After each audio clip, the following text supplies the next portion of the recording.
Thank you, Mr. Speaker. I am proud to stand before you today in support of my bill, H.R. 8205, the Keeping Violent Offenders Off Our Streets Act. The bill defines the posting of cash bail by a corporate, nonprofit, or for-profit entity as engaged in the business of insurance, subjecting them to federal insurance laws and our criminal fraud statutes. My district unfortunately knows the painful consequences of some of the left-wing bail policies after a repeat offender drove his car through the Waukesha Christmas Parade nearly 3 years ago. The Waukesha community continues to heal from this violence that was unleashed that day, but our community is resilient.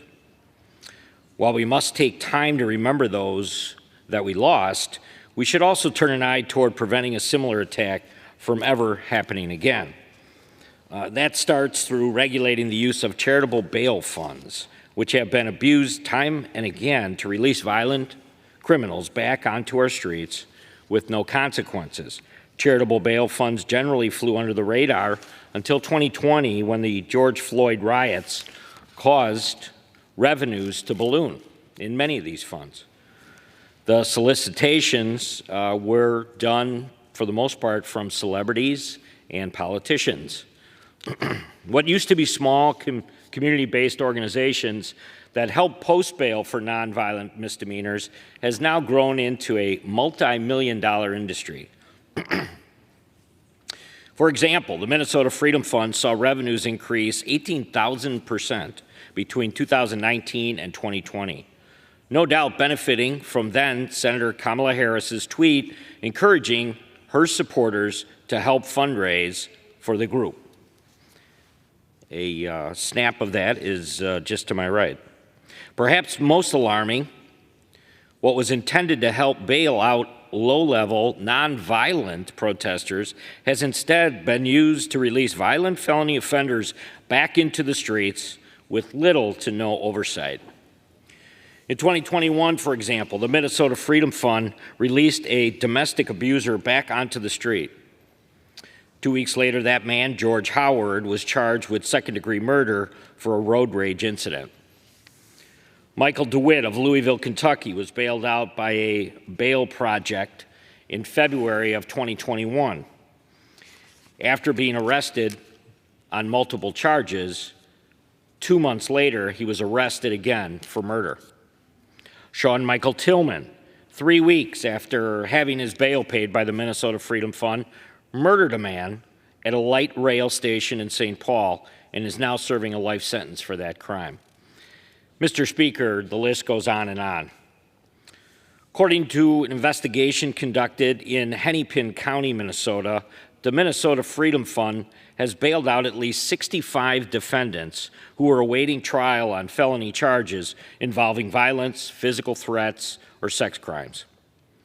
And because these funds are often anonymous, or at least unrelated to the defendant, there's no incentive to show up for the court date. Makes no sense. And many of them don't.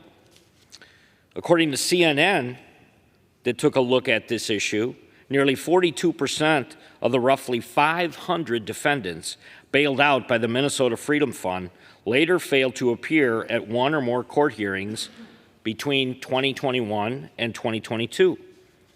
Commercial bail companies, by comparison, had a failure to appear rate of only 22% during that same period of time. This is why many states have begun regulating the use of charitable bail funds, and unfortunately, state-by-state patchwork is now developed, and it will not solve this problem. That's why we introduced the Keeping Violent Offenders Off Our Streets Act. The bill makes a small but important change to our criminal code to define bail bonds as an insurance product.